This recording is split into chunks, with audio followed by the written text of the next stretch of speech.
ನಮಸ್ಕಾರ ಎಲ್ಲರೂ. ನಾನು ಶಾಂತಲಾ ಸಂತೋಷ್ ಮೈಂಡ್ ಮಂತ್ರ ಚಾನಲಿಂದ. ಹೇಗಿದ್ದೀರಾ ಎಲ್ಲರೂ? ನಾನು ಈ ದಿನ ಸಿಂಗಲ್ ಪೇರೆಂಟಿಂಗ್ ಅವರ ಯಾವೆಲ್ಲ ಚಾಲೆಂಜಸ್ ಒಳಗಾಗ್ತಾರೆ, ಅವರಿಗೆ ಏನೆಲ್ಲ ಸಮಸ್ಯೆಗಳು ಬರ್ಬೋದು, ಆಮೇಲೆ ಅವರ ಕೆಳಗಡೆ ಅಂದರೆ ಮಕ್ಕಳು ಸಿಂಗಲ್ ಪೇರೆಂಟ್ ಯಾರ್ಯಾರಿದ್ದಾರೋ ಅವರಿಗೆ ಮಾನಸಿಕ ಸ್ಥಿತಿಗಳು ಹೇಗಿರುತ್ತೆ, ಆಮೇಲೆ ಕೆಲವು ಅಂಶಗಳು ಅವರು ಮಾನಸಿಕವಾಗಿ ಆರೋಗ್ಯವಾಗಿರಲು ಮತ್ತು ಸಂತೋಷವಾಗಿರಲು ನಾನು ನಿಮ್ಮ ಜೊತೆ ಶೇರ್ ಮಾಡ್ಕೋಬೇಕು ಅಂತಿದ್ದೀನಿ. ನಿಮಗೆಲ್ಲ ಗೊತ್ತು, ಸಿಂಗಲ್ ಪೇರೆಂಟಿಂಗ್ ಅಂದರೆ ತಂದೆ ಅಥವಾ ತಾಯಿ ಇವರ ಇಬ್ಬರ ಯಾರ್ದಾದ್ರೂ ಒಬ್ಬರ ಆರೈಕೆಯಲ್ಲಿ ಮಗು ಅಥವಾ ಮಕ್ಕಳು ಇರ್ತಾರೆ. ಈ ಸಿಂಗಲ್ ಪೇರೆಂಟಿಂಗ್ ಇತ್ತೀಚಿನ ದಿನಗಳಲ್ಲಿ ಜಾಸ್ತಿ ಆಗ್ತಾಯಿದೆ. ಆಮೇಲೆ ಇದಕ್ಕೆ ಹಲವಾರು ಕಾರಣಗಳಿದೆ. ಇದಕ್ಕೆ ವೈಯಕ್ತಿಕ ಕಾರಣಗಳು ಹಲವಾರಿದೆ. ಆಮೇಲೆ ವೈದ್ಯಕೀಯ ಕಾರಣಗಳು ಅಂದರೆ ಯಾವುದಾದ್ರೂ ಆರೋಗ್ಯದ ಸಮಸ್ಯೆಗೆ ಗುರಿಯಾಗಿ ತಾಯಿ ಅಥವಾ ತಂದೆ ಒಬ್ಬರು ತೀರ್ಕೊಳ್ಳೋದು. ಆಗ ಮಕ್ಕಳು ತಂದೆಯ ಕೆಳಗಡೆ ಅಥವಾ ಆರೈಕೆಯಲ್ಲಿರೋದು ಅಥವಾ ತಾಯಿಯ ಆರೈಕೆಯಲ್ಲಿ ಬೆಳೀತಾರೆ. ಒಬ್ಬರು ಯಾರಾದರೂ ಆರೋಗ್ಯದ ಸಮಸ್ಯೆಯಿಂದ ತೀರ್ಕೊಂಡಾಗ, ಇದಲ್ಲದೆ ವೈದ್ಯಕೀಯ ಒಂದು ಸಮಸ್ಯೆಗಳು ಇಲ್ಲದೇ ಇದ್ದಾಗ ವೈಯಕ್ತಿಕ ಕಾರಣಗಳಿಂದ ತಂದೆ ತಾಯಿ ಜೊತೆಗಿಲ್ಲದೇ ಇರೋದು, ಯಾರಾದರೂ ಒಬ್ಬರ ಆರೈಕೆಯಲ್ಲಿ ಮಗು ಬೆಳೆಯೋದು. ಸೊ ಇದನ್ನು ನಾವು ಸಿಂಗಲ್ ಪೇರೆಂಟಿಂಗ್ ಅಂತ ಕರಿತೀವಿ. ಇಲ್ಲಿ ಮೊದಲು ಸಿಂಗಲ್ ಪೇರೆಂಟಿಂಗ್ ಚಾಲೆಂಜಸ್ ಏನು ಅಂತ ಫಸ್ಟ್ ನೋಡೋಣ. ಇಲ್ಲಿ ತಂದೆ ಅಥವಾ ತಾಯಿ ಫಸ್ಟ್ ಯೋಚನೆ ಮಾಡೋದೇ ಅವರು ಬೇರೆ ಮಕ್ಕಳಿಗೆ ಯಾವೆಲ್ಲ ಅನುಕೂಲಗಳು ಇದೆಯೋ ಆ ಎಲ್ಲ ಅನುಕೂಲತೆಗಳು ನಾವು ಮಕ್ಕಳಿಗೆ ಕೊಡ್ತಾಯಿದ್ದೀವ, ನಮ್ಮ ಮಗುವಿನ ಆಸೆಗಳನ್ನು ನಾವು ಪೂರೈಸೋಕ್ಕೆ ಆಗುತ್ತಾ ಅನ್ನೋದನ್ನು ಒಂದು ಯೋಚನೆ ತಾಯಿಗೆ ಅಥವಾ ತಂದೆಗೆ ಇದ್ದೇ ಇರುತ್ತೆ ಮನಸ್ಸಲ್ಲಿ. ಆಮೇಲೆ ಇದಲ್ಲದೇನೂ ಸಹ ಸಾಮಾಜಿಕವಾಗಿ ನಾವು ನೋಡಿದಾಗ ತಂದೆ ತಾಯಿ ಮತ್ತು ಮಕ್ಕಳ ಜೊತೆಗಿದ್ರೇ ಅದು ಒಂದು ಪರಿಪೂರ್ಣ ಒಂದು ಕುಟುಂಬ ಅನ್ನುವ ಒಂದು ಯೋಚನೆ ನಮ್ಮ ಎಲ್ಲ ಸಮಾಜದ ಜನತೆಯಲ್ಲಿ ಇದೆ. ಆದರೆ ಹಲವಾರು ವೈಯಕ್ತಿಕ ಕಾರಣಗಳಿಂದ ಜೊತೆಗೆ ಇಲ್ಲದೇ ಇದ್ದಾಗ ತಂದೆಯ ಅಥವಾ ತಾಯಿಯ ಮನಸ್ಸಿನಲ್ಲಿ ಇದು ಸರಿನಾ, ಸಮಾಜ ಏನು ಅಂದ್ಕೊಳ್ಳುತ್ತೋ ಏನೋ, ನಾವು ಜೊತೆಗಿಲ್ಲ, ತಂದೆ ಅಂದರೆ ಗಂಡನ ಜೊತೆ ಹೆಂಡತಿಯ ಜೊತೆ ಬೇರೆ ಬೇರೆ ಆಗಿದ್ದೀವಿ, ಈ ಥರದ ಒಂದೇ ಅಂದರೆ ಮಕ್ಕಳನ್ನು ನಾನು ಸಾಕ್ತಾ ಈಗ ಇರೋದು ಸರಿನಾ, ಈ ಥರ ಯೋಚನೆಗಳು ಸಹ ಅವರಿಗೆ ತುಂಬ ಕಾಡ್ತಾ ಇರುತ್ತೆ ಮನಸ್ಸಿನಲ್ಲಿ. ಈ ಒಂದು ಸಿಂಗಲ್ ಪೇರೆಂಟಿಂಗ್ನಲ್ಲಿ ಸ್ಟ್ರೆಸ್ ಲೆವೆಲ್ಸ್ ಕೆಲವೊಂದು ಸರಿ ಜಾಸ್ತಿ ಇರುತ್ತೆ. ಯಾಕೆ ಅಂದರೆ ಮಗುವನ್ನು ಬೆಳೆಸುವಾಗ ಅವರ ಎಲ್ಲ ಸರ್ವತೋಮುಖ ಬೆಳವಣಿಗೆ ನಾವು ನೋಡಬೇಕಾಗತ್ತೆ. ಆಗ ನಾವು ಸರಿಯಾಗಿ ಅನುಕೂಲತೆಗಳು ಮಾಡಿಕೊಡ್ತಾ ಇದ್ದೀವ ಮಗುಗೆ ಅನ್ನೋದು ಯೋಚನೆ ಬಂದೇ ಬರುತ್ತೆ. ಆಮೇಲೆ ಆರ್ಥಿಕವಾಗಿ ಎಲ್ಲ ವಿಷಯಗಳಲ್ಲಿಯೂ ಸಹ ನಾವು ನೋಡ್ಕೋಬೇಕಾಗತ್ತೆ. ಈಗ ತಂದೆಯ ಜೊತೆಗಿದ್ದರೆ ತಂದೆ ಎಲ್ಲ ವಿಷಯಗಳನ್ನು, ಆರ್ಥಿಕತೆಯ ವಿಷಯಗಳನ್ನು ನೋಡ್ಕೋತಾರೆ. ಆದರೆ ಒಬ್ಬ ತಾಯಿ ಆರ್ಥಿಕವಾಗಿ ಸಬಲರಾಗಲು ಸ್ವಲ್ಪ ಹಿಂಜರಿಕೆ ಇರುತ್ತೆ. ಆಮೇಲೆ ಎಷ್ಟು ಗಂಡಸರು ಎಷ್ಟು ಸಬಲರಾಗಿರ್ತಾರೋ ಕೆಲವೊಂದು ಸರಿ ಅಷ್ಟು ಸಬಲತೆ ಅವರಲ್ಲಿ ಇರಲ್ಲ. ಆಗ ನಾವು ಆರ್ಥಿಕವಾಗಿ ನಾವು ಸರಿಯಾಗಿ ಆಗ್ತೀವ, ಎಲ್ಲ ವಿಷಯಗಳಲ್ಲಿನೂ ಸಹ ನಮಗೇನು ಅನಿಸುತ್ತೋ ಅದನ್ನು ತೊಗೊಳಕ್ಕಾಗುತ್ತೋ ಇಲ್ವೋ, ಆಮೇಲೆ ಮಗುವಿನ ಪೂರೈಕೆ ಅಂದರೆ ಬೇಡಿಕೆಗಳ ಪೂರೈಕೆ ನನಗೆ ಮಾಡೋಕ್ಕಾಗುತ್ತೋ ಇಲ್ವೋ ಅನ್ನುವ ಒಂದು ಯೋಚನೆ ತಾಯಿಗೆ ಯಾವಾಗಲೂ ಬರ್ತಾ ಇರುತ್ತೆ. ಈ ಒಂದು ಯೋಚನೆ ಇದು ಸರ್ವೇ ಸಾಮಾನ್ಯ. ಆದರೆ ಕೆಲವೊಂದು ಸರಿ ಜಾಸ್ತಿ ಆದಾಗ, ಸ್ಟ್ರೆಸ್ ಲೆವೆಲ್ಸ್ ಜಾಸ್ತಿ ಆದಾಗ ನಾವು SPSS ಅಂತ ಕರಿತೀವಿ, ಸಿಂಗಲ್ ಪೇರೆಂಟಿಂಗ್ ಸ್ಟ್ರೆಸ್ ಸಿಂಡ್ರೋಮ್ ಅಂತ ಕರಿತೀವಿ ಆ್ಯಕ್ಚುಲಿ. ಸೊ ಇದೆಲ್ಲ ಸ್ವಲ್ಪ ಜಾಸ್ತಿ ಆಗುತ್ತೆ. ಆಗ ನಾವು ಇಷ್ಟು ನಮ್ಮ ಕೈಲಾದಷ್ಟು ನಮಗೇನು ಆಗುತ್ತೋ ಅದನ್ನು ಮಾಡಬೇಕಾಗತ್ತೆ. ಆಮೇಲೆ ಕುಟುಂಬದ ಒಂದು ಸಹಾಯ ಯಾವಾಗಲೂ ನಾವು ತಗೊಳ್ಬೇಕಾಗತ್ತೆ. ನಮಗೇನು ಅನ್ನಿಸ್ತಾ ಇದೆಯೋ ನಮ್ಮ ಕುಟುಂಬದ ಜೊತೆ ಹೇಳ್ಕೊಬೇಕಾಗತ್ತೆ. ಅಂದರೆ ಅಟ್ಲೀಸ್ಟ್ ಕ್ಲೋಸ್ ರಿಲೇಟಿವ್ ಹತ್ರ, ನಮಗೆ ಯಾರು ಕೇರ್ ಮಾಡ್ತಿರ್ತಾರೋ ಅವ್ರ ಹತ್ರ ಹೇಳಬೇಕಾಗತ್ತೆ.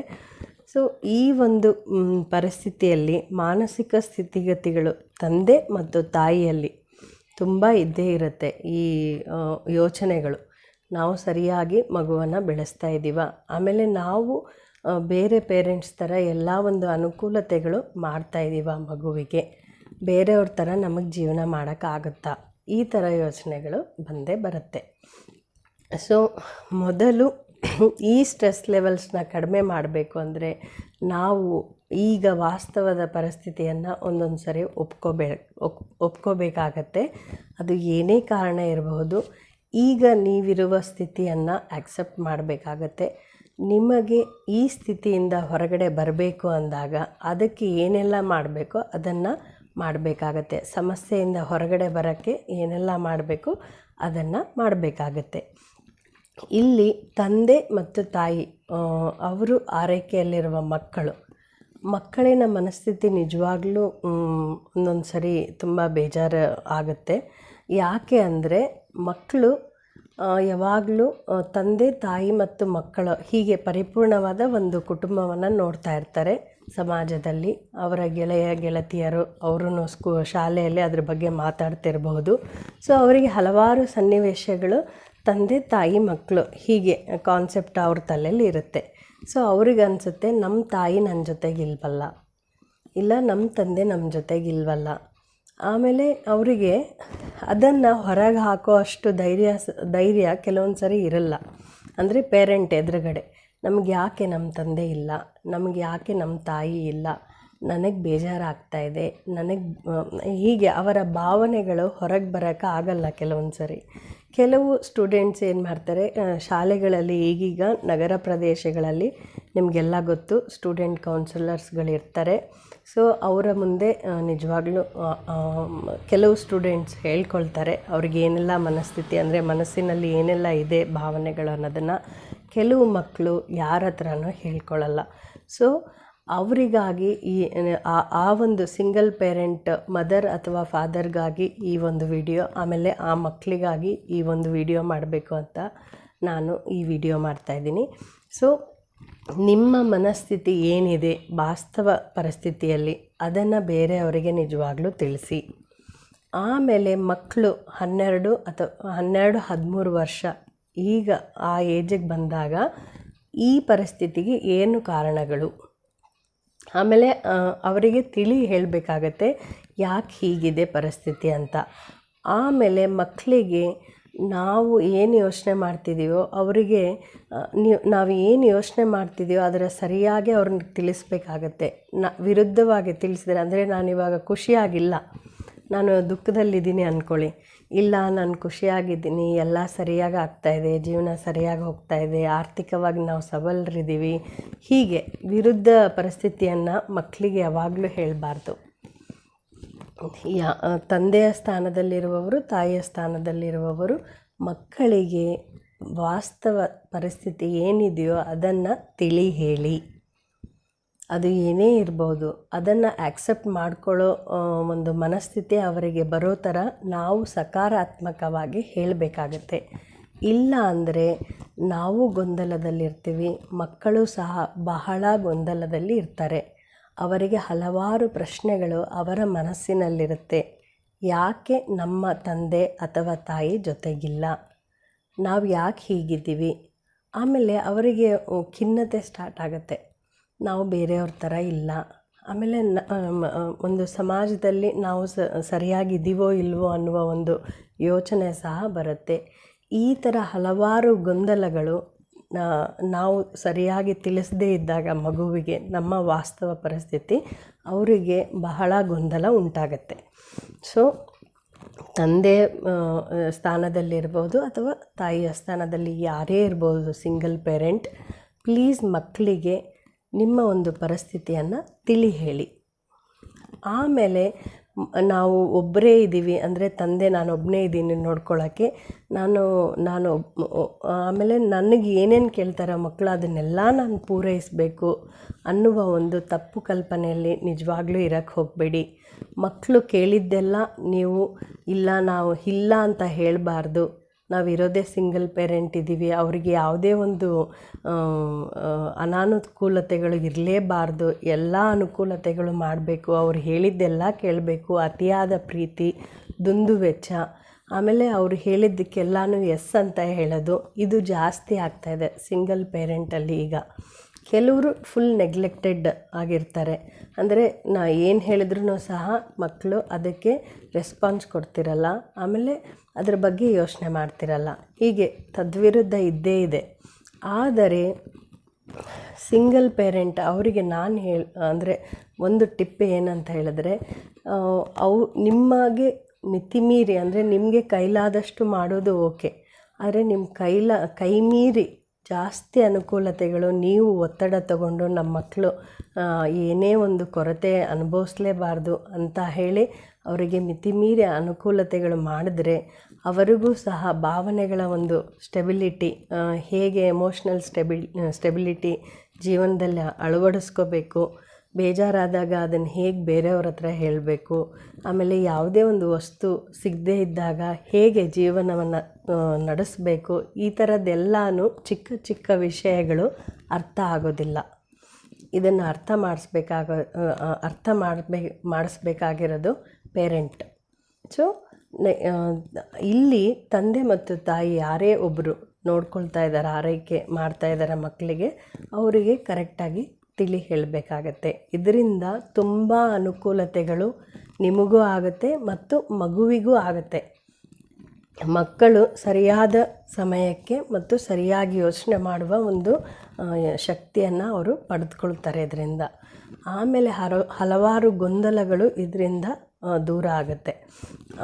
ಈ ಒಂದು ವಿಷಯ ಸಿಂಗಲ್ ಪೇರೆಂಟಿಂಗ್ ಅನ್ನೋದು ಇದು ಒಂದು ಕ್ಲಿಷ್ಟಕರ ವಿಷಯ. ಇದು ಹೀಗೇ ಇರುತ್ತೆ, ಒಬ್ಬರು ತಂದೆ ಮಕ್ಕಳು ಹೀಗೇ ಇರ್ತಾರೆ, ಆಮೇಲೆ ಹೀಗೆ ಪೇರೆಂಟಿಂಗ್ ಇರುತ್ತೆ ಅನ್ನೋದು ನಿಜವಾಗ್ಲೂ ತಪ್ಪು ಕಲ್ಪನೆ. ಒಬ್ಬೊಬ್ಬರ ವೈಯಕ್ತಿಕ ಜೀವನದಲ್ಲಿ ಅವರದೇ ಆದ ಜೀವನ ಶೈಲಿಗಳಿರುತ್ತೆ, ಅವರದೇ ಆದ ನಂಬಿಕೆಗಳಿರುತ್ತೆ, ಆಮೇಲೆ ಅವರದೇ ಆದ ಯೋಚನಾ ಶೈಲಿಗಳಿರುತ್ತೆ. ಆದರೆ ಅದು ಏನೇ ಪರಿಸ್ಥಿತಿಗಳಿರಬಹುದು, ಮಕ್ಕಳಿಗೆ ನಾವು ಸರಿಯಾಗಿ ತಿಳಿ ಹೇಳಬೇಕಾಗತ್ತೆ. ಇದರಿಂದ ಹಲವಾರು ಒತ್ತಡದ ಪರಿಸ್ಥಿತಿಗಳನ್ನು ನಾವು ದೂರ ಮಾಡ್ಬೋದು.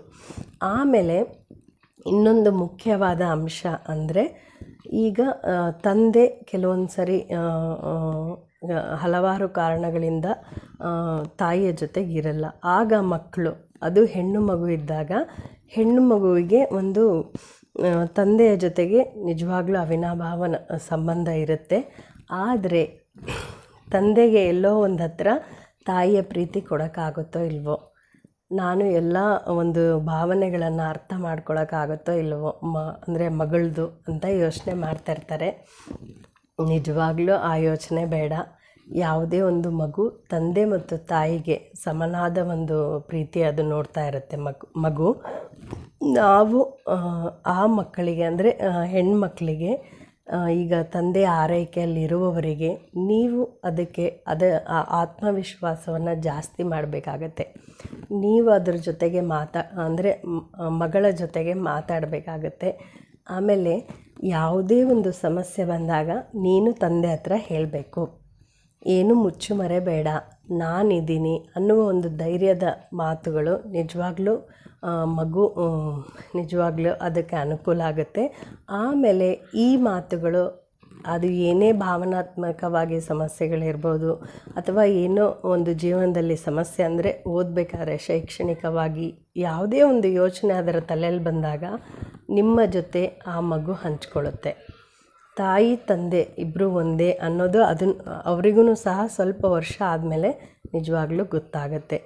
ಇದಕ್ಕೆ ಈಗ ವೈಯಕ್ತಿಕ ಕಾರಣಗಳಿಂದ ದೂರ ಆಗಿರೋ, ಅಂದರೆ ಗಂಡ ಹೆಂಡತಿಗಳು ಓಕೆ, ಆದರೆ ಕೆಲವು ಆರೋಗ್ಯ ಪರಿಸ್ಥಿತಿಗಳಿಂದ ಹಲವಾರು ಮಕ್ಕಳು, ಹೆಣ್ಮಕ್ಕಳು ಈಗ ತಂದೆಯ ಒಂದು ಆರೈಕೆಯಲ್ಲಿ ಇದ್ದಾರೆ. ನಾನು ತುಂಬ ಜನ ಅಂತಹ ಹೆಣ್ಮಕ್ಳು ಮಾತಾಡಿದಾಗ ಅವರು ಕೆಲವೊಂದು ಸರಿ, ಇಲ್ಲ ನಮ್ಮ ತಂದೆ ತುಂಬ ಪ್ರೀತಿಯಿಂದ ನೋಡ್ಕೋತಾರೆ, ಸೊ ನಾನು ಎಲ್ಲ ಡಿಸ್ಕಸ್ ಮಾಡ್ತೀನಿ ನಮ್ಮ ತಂದೆ ಜೊತೆಗೆ ಅಂತ ಹೇಳ್ತಾರೆ. ಇದಕ್ಕೆ ಮುಖ್ಯ ಒಂದು ಸಕಾರಾತ್ಮಕ ಯೋಚನೆ ಇದು ಬರಬೇಕು ಅಂದರೆ ಇದಕ್ಕೆ ಮುಖ್ಯ ಕಾರಣ ತಂದೆ. ಅವರು ಅಷ್ಟು ಯೋಚನಾ ಶೈಲಿಯನ್ನು ಆ ಮಕ್ಕಳಲ್ಲಿ ರೂಢಿ ಮಾಡಿರ್ತಾರೆ. ಸೊ ಯಾವುದೇ ತಂದೆಗೆ ಭಯ ಬೇಡ, ನಮ್ಮ ಹೆಣ್ಮಕ್ಳಿದ್ದಾಳೆ ಹೇಗೆ ಅನ್ನುವ ಒಂದು ಭಯ ಬೇಡ. ನೀವು ನಿಮ್ಮ ಮನಸ್ಸಿನಲ್ಲಿರುವ ಯೋಚನೆಗಳನ್ನು ಮಗುವಿಗೆ ತಿಳಿ ಹೇಳಿ. ಏನೇ ಸಮಸ್ಯೆ ಬಂದಾಗ ನಾನಿದ್ದೀನಿ, ನಾವು ಸರಿ ಮಾಡೋಣ ಅನ್ನೋದನ್ನು ಮಗುವಿಗೆ ಮನದಟ್ಟು ಮಾಡಿದಾಗ ಏನೇ ಇದ್ದರೂ ಸಹ ಅದು ನಿಮ್ಮ ಹತ್ರ ಹಂಚ್ಕೊಳ್ಳುತ್ತೆ ಮಗು. ಈ ಒಂದು ಸಿಂಗಲ್ ಪೇರೆಂಟಿಂಗ್ ಅನ್ನೋದು ಇದು ಕೆಲವೊಂದು ಸರಿ ನಾವು ಎಷ್ಟೇ ಸರಿಯಾಗಿ ನಾವು ಪೇರೆಂಟಿಂಗ್ ಮಾಡ್ತಾ ಇದ್ದೀವಿ ಅಂದಾಗ ಮಕ್ಕಳು ಇದನ್ನು ಮಿಸ್ಯೂಸ್ ಮಾಡಿಕೊಳ್ಳುವ ಈಗ ಜಾಸ್ತಿ ಆಗ್ತಾಯಿದೆ. ನಾವು ತಂದೆ ಅಷ್ಟೇ ಇರ್ತಾರೆ, ತಾಯಿ ಇಲ್ಲ ನನಗೆ ಅಂತ ಒಂದು ಇರುತ್ತೆ ಅವ್ರಿಗೆ ಮನಸ್ಸಲ್ಲಿ. ಸೊ ಅದರಿಂದ ಅವ್ರು ಕೇಳಿದ್ದೆಲ್ಲ ಕೊಡಿಸೋದು, ಆಮೇಲೆ ಅವ್ರು ಏನೇ ಹೇಳಿದರು ಎಸ್ ಅನ್ನೋದು, ಈ ಥರ ಜಾಸ್ತಿ ಆಗ್ತಾಯಿದೆ ಈಗೀಗ. ಸೊ ಅದು ನಿಜವಾಗ್ಲೂ ಒಳ್ಳೆಯದಲ್ಲ, ಮಗುವಿಗೂ ಒಳ್ಳೆಯದಲ್ಲ. ಆಮೇಲೆ ನಿಮಗೂ ಸ್ಟ್ರೆಸ್ ಲೆವೆಲ್ಸ್ ಜಾಸ್ತಿ ಆಗುತ್ತೆ ನಿಮ್ಮ ಕೈ ಮೀರಿ ಯಾವುದಾದ್ರೂ ಒಂದು ಕೆಲಸ ಮಾಡೋಕ್ಕೆ ಹೋದಾಗ. ಸೊ ಈ ಥರದ್ದೆಲ್ಲ ಸ್ವಲ್ಪ ಕಡಿವಾಣ ಹಾಕಬೇಕಾಗತ್ತೆ. ಅದಕ್ಕೋಸ್ಕರ ಈ ಕೆಲವು ಮುಖ್ಯ ಅಂಶಗಳನ್ನು ನಾನು ಜನತೆಗೆ ಮುಟ್ಟಿಸ್ಬೇಕು ಅನ್ನೋದರಿಂದ ಈ ವಿಡಿಯೋ ಮಾಡಿರೋದು. ಮತ್ತೆ ಮುಂದಿನ ಸರಿ ಒಂದು ಒಳ್ಳೆಯ ವಿಡಿಯೋ ಜೊತೆ ನಿಮ್ಮ ಮುಂದೆ ಇರ್ತೀನಿ. ನಿಮಗೆ ಈ ವಿಡಿಯೋ ಇಷ್ಟ ಆದರೆ ಲೈಕ್ ಮಾಡಿ, ಆಮೇಲೆ ಎಲ್ಲರಿಗೂ ಈ ವಿಡಿಯೋ ತಲುಪೋ ಥರ ಶೇರ್ ಮಾಡಿ. ಏನೇ ಕಮೆಂಟ್ ಇದ್ದರೂ ಸಹ ನನಗೆ ನನ್ನ ಕಮೆಂಟ್ ಬಾಕ್ಸಲ್ಲಿ ತಿಳಿಸಿ. ಮತ್ತೆ ಭೇಟಿ ಆಗ್ತೀನಿ. ಧನ್ಯವಾದಗಳು.